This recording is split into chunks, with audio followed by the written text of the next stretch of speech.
Hello dear student, welcome to you DLK Biology Smart Class and I am DL Kumar. Now today we are discuss the unit sexual reproduction in flowering plant. Pushpi पादपों में लैंगिक जनन जो unit है उसके very important MCQs हम बात करेंगे। और यदि आप NEET, BHU, ICR, JET and इसके अलावा यदि बायोलॉजिकली उसे अगर अपन देखें तो first grade and second grade के एग्जाम्स यदि आप दे रहे हैं तो उसके लिए ये आपकी ये वीडियो है जो बहुत ही हेल्प करेगी। और उन एग्जाम्स को क्रैक करने के लिए आप ये वीडियो जरूर देखें। और यदि आप मेरे चैनल पे पहली बार आए हैं तो चैनल को सब्सक्राइब करें एंड वीडियो को लाइक करें। तो चलिए हम स्टार्ट करते हैं स्टूडेंट्स। फर्स्ट क्वेश्चन अपना इस यूनिट का तो वो अपन देखें। देखिए फर्स्ट क्वेश्चन है, निम्न में से कौन सा कथन गलत है? इन कथनों में से जो स्टेटमेंट दिए हुए हैं इन स्टेटमेंट में से कौन सा स्टेटमेंट रॉन्ग है?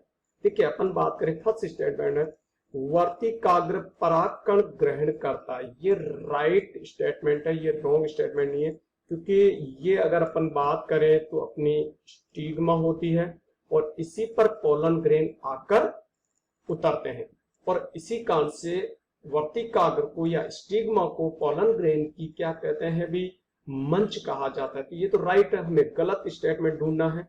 सेकंड है, पराग नलिका की खोज अमीकी ने की थी। ये भी राइट है कि पराग नलिका की खोज अमीकी नामक साइंटिस्ट ने ही की थी और सबसे बड़ी पराग नलिका मक्का की होती है। तो ये भी अपना राइट आंसर नहीं है क्योंकि हमें गलत स्टेटमेंट ढूंढना है। नेक्स्ट अपन बात करें, पोलन किट कैप्सुला के पराग कणों पर अनुपस्थित होता है। देखिए पोलन किट जो है ये पराग कणों पर उपस्थित एक तेलीय परत है जो पराग कणों को चिपचिपा बना देती है और कीट परागण में हेल्प करती है। तो ये इसमें उपस्थित होती है। क्या होती है भी? उपस्थित होती है, जबकि ये लिख रखा है अनुपस्थित होती है। तो यही अपना स्टेटमेंट गलत है। तो अपना राइट आंसर जो है वो ये रहेगा। तो ये अपना राइट आंसर हो गया। और हम बात करें फोर्थ ऑप्शन की, टिगेलम भ्रूण का मुख्य अक्ष है। यस, इसे भ्रूणीय अक्ष के नाम से भी जाना जाता है। भ्रूणीय अक्ष भी कहा जाता है किसको? टेगेलम को। तो ये भी अपना राइट है। हमारा गलत स्टेटमेंट ये है क्योंकि कैप्सुला के परागकणों में पोलन किट उपस्थित होती है। तो ये अपना फर्स्ट क्वेश्चन था। नेक्स्ट क्वेश्चन अपन बात करें सेकंड क्वेश्चन, जब भ्रूण कोश की अंड कोशिका के स्थान पर अन्य अगुणित कोशिका से बनता है तो यह क्रिया क्या कहलाती है? तो देखिए बेटा, जब भ्रूण कोश की अंड कोशिका के स्थान पर अन्य हैप्लॉइड सेल से डेवलप हो रहा है तो उसे कहते हैं एपोगेमी या इसे कहते हैं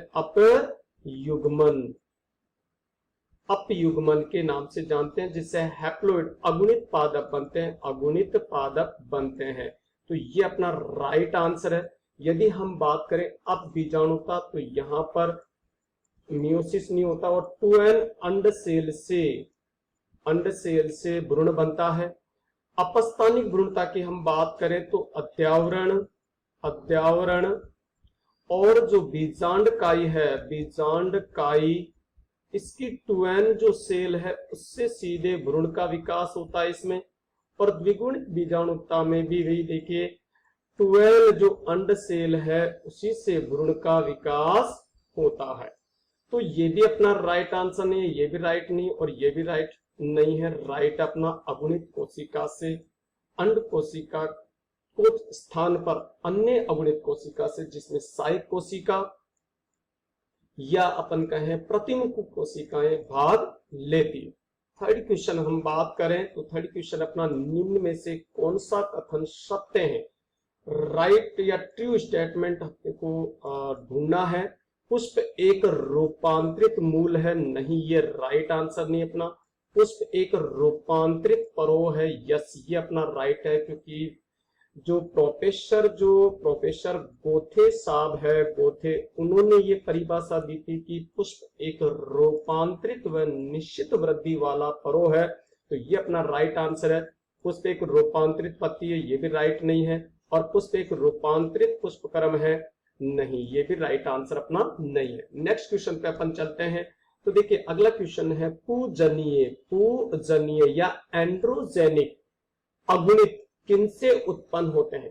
पूजनिक या एंड्रोजेनिक हैप्लॉइड किसके द्वारा उत्पन्न किए जाएंगे? देखो अगुणित पादप हमें विकसित करना है, अगुणित और अगुणित पादप विकसित करना है तो उसके लिए हमें एन जो सेल है उन्हीं की कल्चर करेंगे अपन, कल्चर करके अगुणित हैप्लॉइड प्लांट डेवलप करेंगे। तो देखिए पराग कणों से यस ये हैप्लॉइड होते हैं, संयोजी ऊतक जिसे अपन कनेक्टिव टिश्यू भी कहते हैं, और ये 2n होते हैं। टैपिटम जो है ये हैप्लॉइड ये डिप्लॉइड या पॉलीप्लॉइड होती है, तो ये भी अपना राइट आंसर नहीं है क्योंकि ये 2n हो सकती है या 3n हो सकती है। पराग कोश की भित्ति ये भी 2n है। तो हमें यदि हैप्लॉइड प्लांट्स डेवलप करने हैं तो उसके लिए हमें पोलन ग्रेन्स या पराग कणों की कल्चर करनी पड़ेगी क्योंकि यही अगुणित होते हैं। नेक्स्ट क्वेश्चन की हम बात करते हैं, असंजनन की खोज किसने की थी? असंजनन जिसे अपन एपोमिक्सिस के नाम से भी जानते हैं, एपोमिक्सिस की खोज किसने की थी? और एपोमिक्सिस एक प्रकार का ऐसा जनन है जिसमें मियोसिस एंड फर्टिलाइजेशन एब्सेंट होते हैं। और यदि हम बात करें ल्यूवेनहॉक की तो इन्होंने पॉलीएम्ब्रियोनी या बहुभ्रूणता बताई थी, बहुभ्रूणता के बारे में बताया था। तो ये अपना राइट आंसर नहीं है। विंकलर, यस ये अपना राइट आंसर है। विंकलर ने ही एपोमिक्सिस को डिस्कवर्ड किया था। ज्वेल और मुरबैक ये भी अपना राइट आंसर नहीं है। नवासचिन एंड गिगनार्ड ये भी अपना राइट आंसर नहीं है। नवासचिन ने जो पादपों में है वो द्विनिषेचन के बारे में बताया था। तो हमारा राइट आंसर है विंकलर। नेक्स्ट क्वेश्चन पे अपन बात करते हैं और देखिए नेक्स्ट क्वेश्चन अपना, आवर्त बीजी पादपों का उद्भव किस महाकल्प में हुए हैं? यानी आवर्त बीजी पादप किस महाकल्प में डेवलप हुए हैं? बहुत इंपॉर्टेंट क्वेश्चन है। देखिए सिनोजोइक महाकल्प नहीं, इसमें डेवलप नहीं हुए। जुरासिक काल में यदि हम बात करें तो टेरिडोफाइटा एंड जो जिम्नोस्पर्म है वो अधिक डेवलप हुए थे।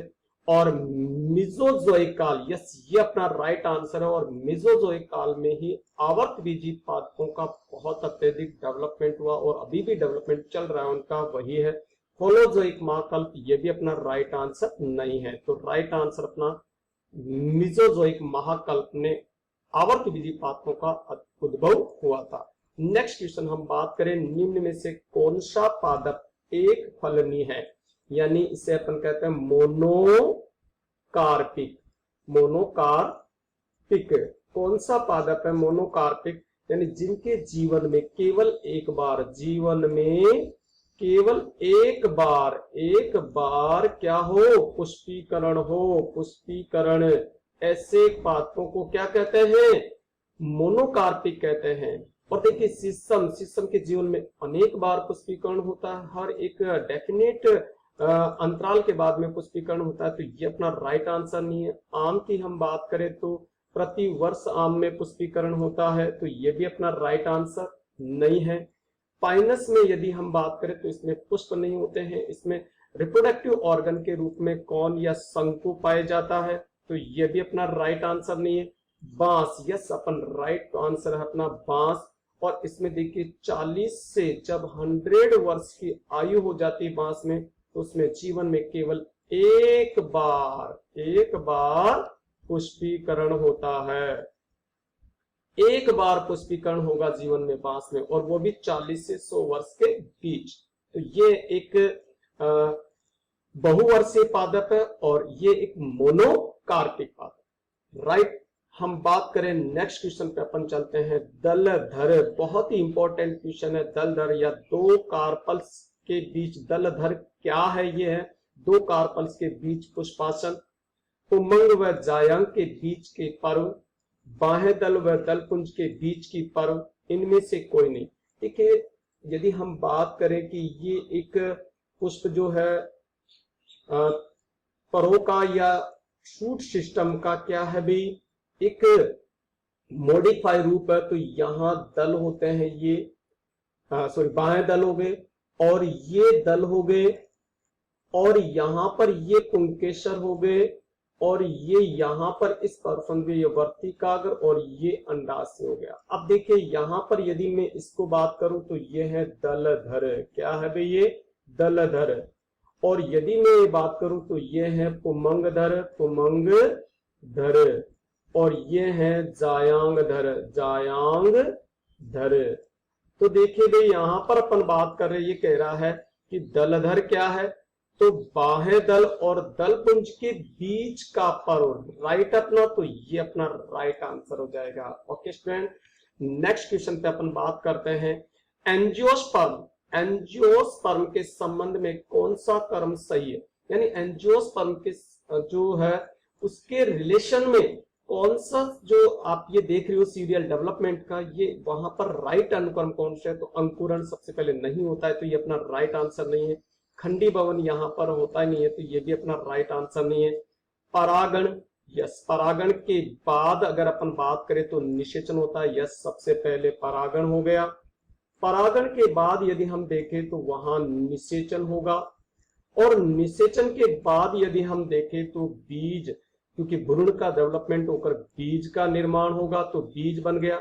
और बीज के बाद इसका अंकुरण होगा, और अंकुरण होकर नया पादप बनेगा। तो हमारा राइट आंसर जो हो जाएगा ये थर्ड ऑप्शन हो जाएगा, ये सीरियल के क्रम में परिपक्वन, ये भी राइट आंसर अपना नहीं है। नेक्स्ट क्वेश्चन पर अपन चलते हैं, और नेक्स्ट क्वेश्चन की हम बात करते हैं।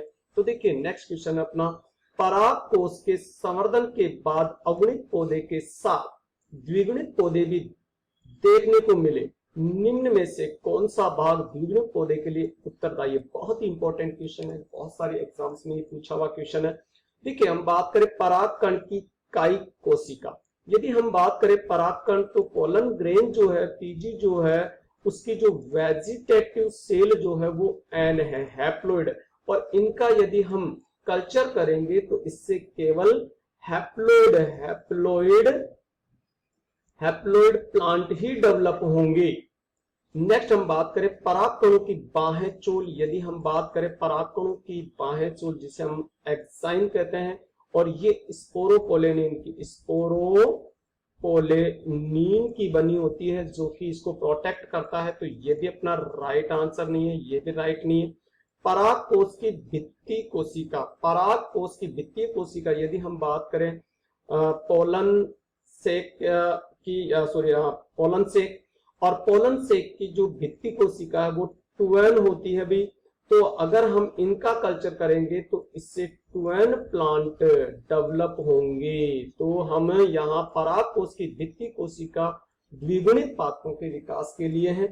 परागकण की रिप्रोडक्टिव या जनन कोशिका की हम बात करें तो देखो बेटा, पीजी जो सेल है, इस पीजी सेल की जो रिप्रोडक्टिव जो सेल है, इस रिप्रोडक्टिव सेल में भी ये भी एन है, और इनसे भी अपने कौन से एन प्लांट ही डेवलप होंगे। तो अपना राइट आंसर परागकोश की भित्ति कोशिका है जो कि टुएन होती है। नेक्स्ट क्वेश्चन पे अपन बात करते हैं, कैप्सेला एक आवर्त बीजी पादप है क्योंकि इसमें पाया जाता है कैप्सेला बर्सा पेस्टोरी। जितनी भी एम्ब्रियोलॉजी की स्टडी की गई है प्लांट्स में वो की गई है भी कैप्सेला बर्सा पेस्टोरी, जो कि एक बेसिकेसी फैमिली का प्लांट है और एक खरपतवार है। इसलिए ये प्लांट को हमेशा याद रखना है। बहुत सारे एग्जाम्पल के रूप में हमें इसको बहुत सारे क्वेश्चन में इससे रिलेटेड होंगे, और जितनी भी एम्ब्रियोलॉजी की अपन स्टडी की है साइंटिस्ट ने वो किया है कैप्सेला बर्सा, और आवर्त बीजी पादपों में या जिसे अपन डाइकोट कहें उसी में इसमें एम्ब्रियोलॉजी की स्टडी की गई है। तो देखिए कैप्सेला आवर्त बीजी पादप है। क्यों है आवर्त बीजी पादप? तो देखिए बीज सभी आवर्त बीजी पादपों में पाया जाता है, जिम्नोस्पर्म में भी जो है जिम्नोस्पर्म उनमें भी बीज पाए जाते हैं। परागकण जो है वो भी जिम्नोस्पर्म में पाए जाते हैं। संवहन उत्तक यदि मैं बात करूं तो ये टेरिडोफाइटा में, जिम्नोस्पर्म में, एंजियोस्पर्म सब में पाए जाते हैं। फल, यस, ये अपना राइट आंसर है जो केवल और केवल आवर्त बीजी पादपों में पाया जाता है। जितने भी जो जिम्नोस्पर्म होते हैं उनमें पुष्प और फल का अभाव होता है, केवल बीज पाए जाते हैं और वो भी बीज नग्न बीजी। तो अपना राइट आंसर हो जाएगा भी फल।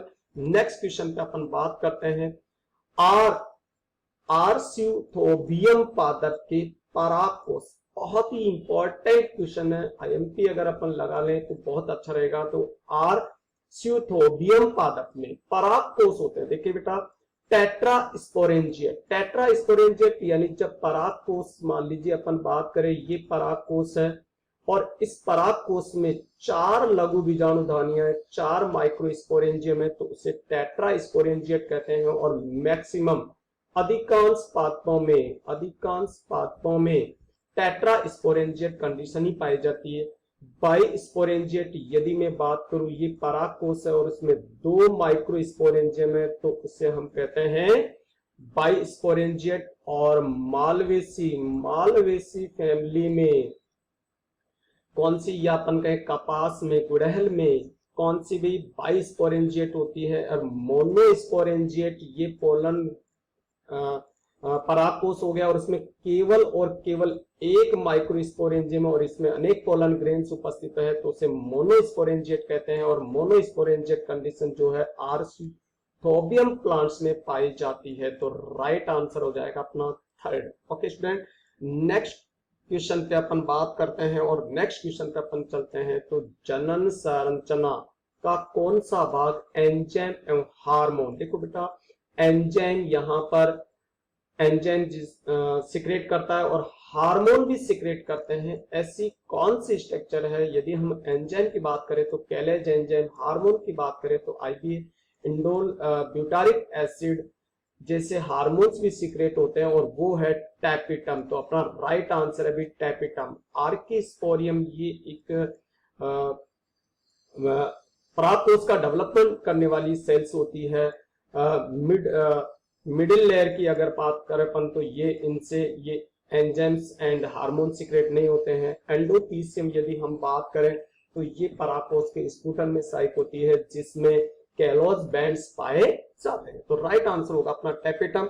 नेक्स्ट क्वेश्चन पे अपन बात करते हैं, यूबिस्ट काई किस से उत्पन्न होते हैं। देखिए यूबिस्ट काई की यदि हम बात करें तो फर्स्ट ऑफ ऑल अपन देखें प्रोयूबिस काई होते हैं और प्रोयूबिस काई जो है वो यूबिस्ट काई में बदलते हैं, यूबिस्ट काई।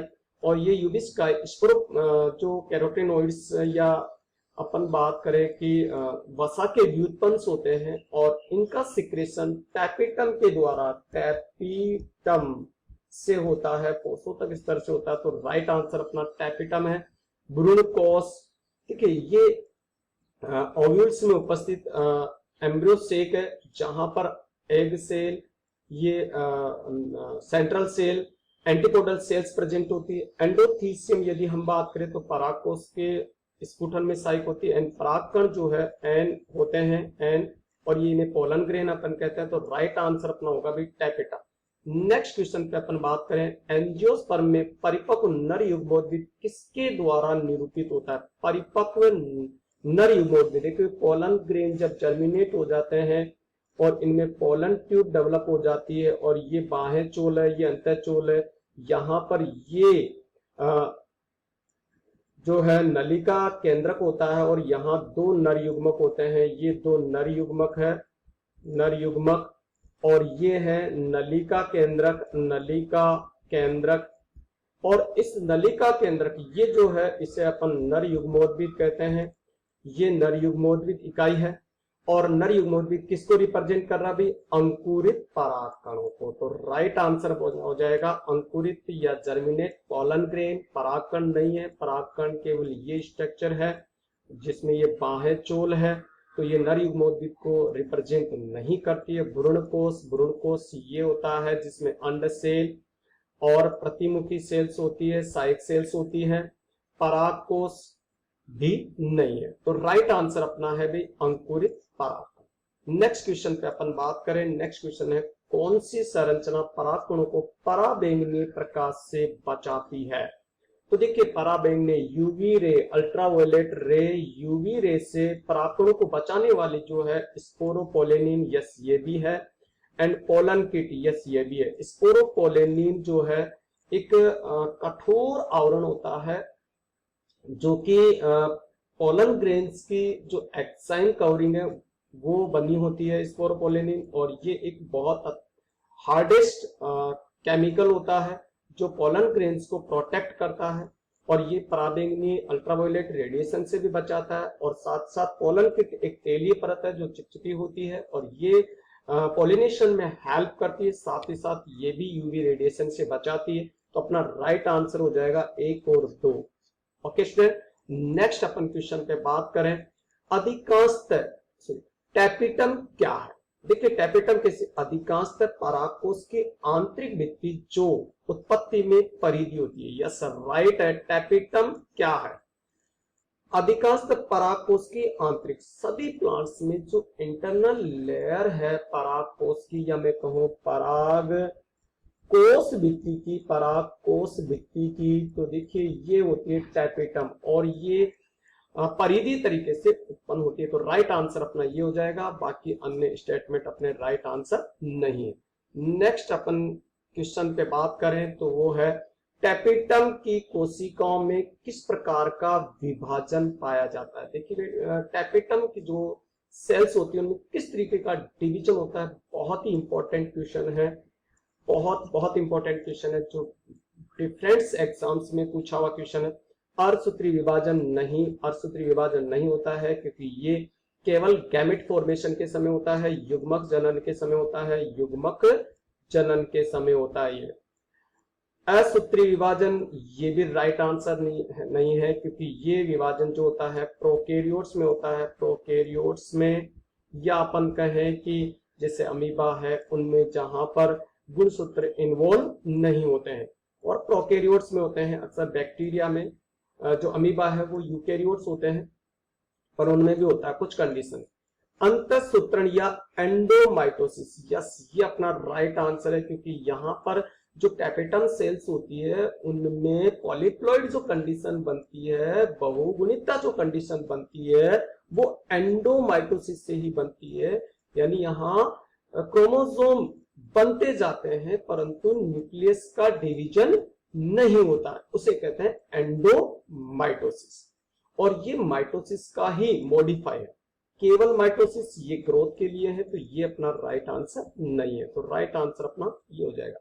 नेक्स्ट क्वेश्चन पे अपन बात करें, कैप्सुला के परागकणों का परागण किस अवस्था में होता है। देखो कैप्सुला फिर आ गया, कैप्सुला वर्सा पेस्टोरिस, बहुत इंपॉर्टेंट क्वेश्चन है। और परागकणों का परागण किस अवस्था में होता है कैप्सुला में। देखिए एक कोशिकीय अवस्था, ये पोलन ग्रेन, ये इस कंडीशन को अपन एक कोशिकीय और एक केंद्रीय कहेंगे। इस कंडीशन में किसी भी प्लांट में पॉलिनेशन नहीं होता।